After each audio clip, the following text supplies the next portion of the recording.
Hello everyone, my name is Tyler Austin. Maybe some of you remember me and maybe some of you don't, but the point is it's been a hot fucking minute since I've been on here. Yes, my hair is wet, I took a damn shower, so that's what's happening, and it's really hot in my apartment right now, so that is why he's naked. Please ignore the loud motorcycle noises coming from outside of my apartment because people have been riding motorcycles constantly. So the point of this video is it's been a really intense last, 8 years. I have made a couple of videos here and there, like little things, and I honestly really do miss YouTube. It was a kind of like a creative outlet for myself. If some of you are still here after the many years that I've been away, that is really, really awesome, and I thank you very, very much. Pour yourself a whiskey, come join me.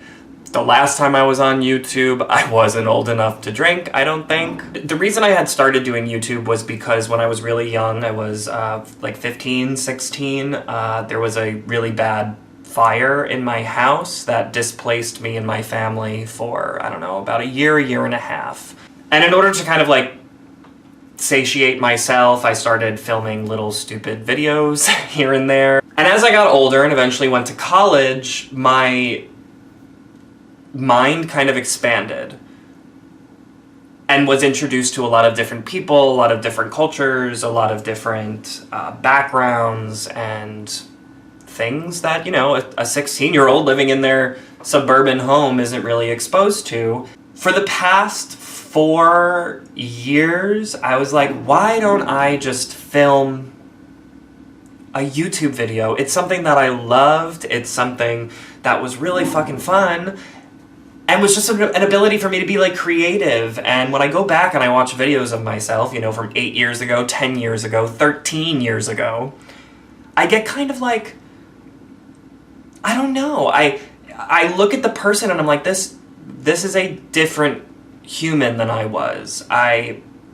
was able to make videos like because I felt like my voice was kind of important, and or my perspective of the world was important. And as I'm sure you all know, once you become an adult, you kind of learn that that doesn't really matter. I ended up going to college for film production and double majoring in acting, which was really cool, and I have had a few roles here and there. Shout out to Grindr, which you can currently watch on Amazon Prime, directed by the wonderful Brandon Ruckdashel. And I was also in this movie that you can't really find anywhere. I hope it does well. It's directed by Christopher Schaap, and it's called Prom King 2010. That one actually did pretty well in terms of like festival and circuit scene. So mixing my life going into like the adulthood of graduating and trying to find a job within this community while YouTube was getting bigger and people had more things to say that I felt like was a different perspective than my own that I couldn't really take, and I felt like why would anybody want to listen to me when I didn't even feel like listening to myself, honestly.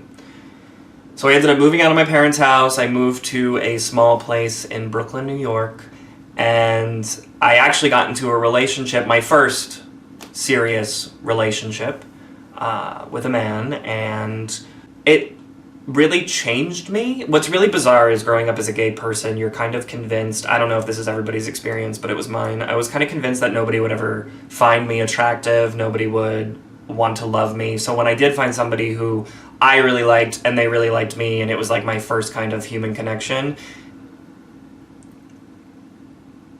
I wasn't able to really use the skills of life that most people learn, when they're dating at a very young age. I didn't have any perspective of what a relationship should be like. Things were really, really good in the beginning. Things were going really well. He made me happy. I made him happy. We spent a lot of time together. And as things got forward, the relationship became kind of toxic. And not only toxic for the both of us, but specifically for me. It was bad for him as well, but it was bad for me. I think when I look back, and you can see this in my old videos, I was kind of loud and bombastic and didn't really give much of a fuck. I didn't care what people said about me. I liked being kind of quirky and whatever. And things started happening in my life with him where he kind of broke down my confidence in ways that a significant other really shouldn't do. He would say things to me like, wow, your personality is the same inside when we're alone and outside when you go outside. And I always thought that was a good thing. I was like, that means I'm real. It means I'm not changing. For example, me and his friends would be hanging out, and I realized that he would do little things to me to kind of break me down. Like, let's say his friends would kind of, let's say have a runway show, and they would go down the runway in like his little hallway in his apartment and be wearing different towels and stuff. I'm the kind of person that will be like, oh yeah, let's fucking do it, man, and like get in there and like, make something with a towel. And like, he would say things to me like, to his friends, like, oh, don't laugh at him, his head is too big, he has an ego. So that was about 2.5 years of my life when I was away from YouTube, and he would make little backhanded comments about my YouTube channel. I've thought about it for a long time, and I think now I am comfortable enough to realize that it was kind of a little bit more to do with himself and we just weren't a good match, but I would not be lying if I say it didn't change me. To kind of be a little bit more quiet and self-conscious, unfortunately. It's kind of weird to be talking about this, but I told myself I just have to because maybe it will break this barrier that I've been struggling with for a really long time. So on top of being in a relationship that was kind of like that, I was out auditioning, and yes, I did get a few roles, and that's a good thing, and I should be very happy for myself. But maybe some of you actors know that when you're out there auditioning, it is, I would argue, one of the only jobs where you can't really have a read on how you're doing.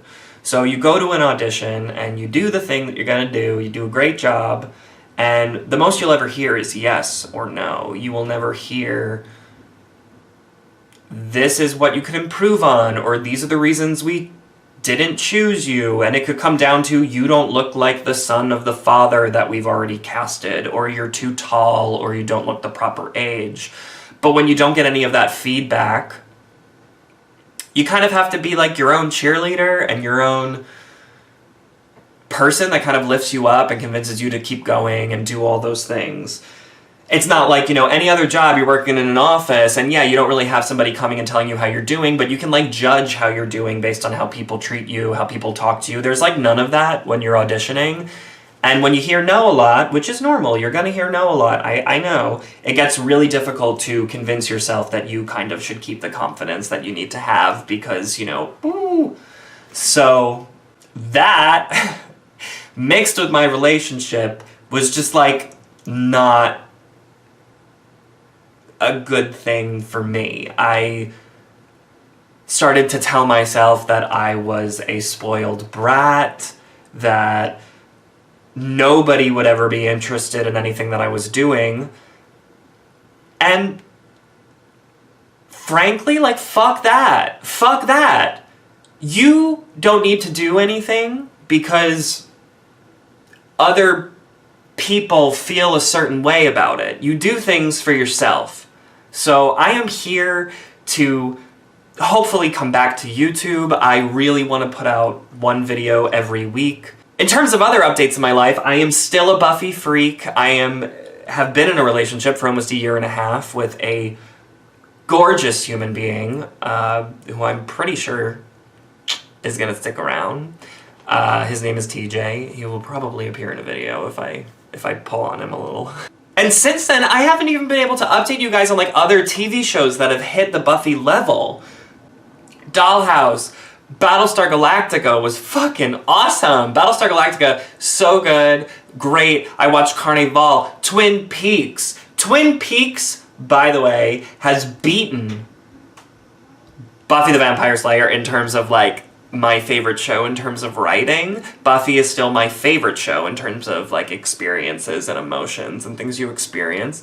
But Twin Peaks just like took my mind, bent it, destroyed it, and just... And I'm here to say I'm coming back if you will have me.